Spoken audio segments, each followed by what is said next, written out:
തലസ്ഥാന നഗരിയാകെ ഉത്സവ ലഹരിയിലാക്കി 63ാമത് സംസ്ഥാന സ്കൂൾ കലോത്സവത്തിന്റെ ആദ്യ ദിനം 24 വേദികളായി 58 ഇനങ്ങളാണ് പൂർത്തിയായത്.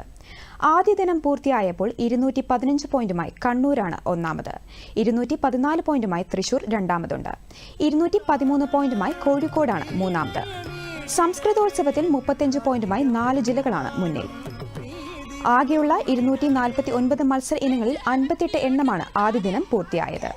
ഹയർ സെക്കൻഡറി വിഭാഗത്തിൽ 23, ഹൈസ്കൂൾ വിഭാഗത്തിൽ 22, സംസ്കൃതം കലോത്സവത്തിൽ 7, അറബിക് കലോത്സവത്തിൽ 6 ഇനങ്ങളുമാണ് പൂർത്തിയായത്.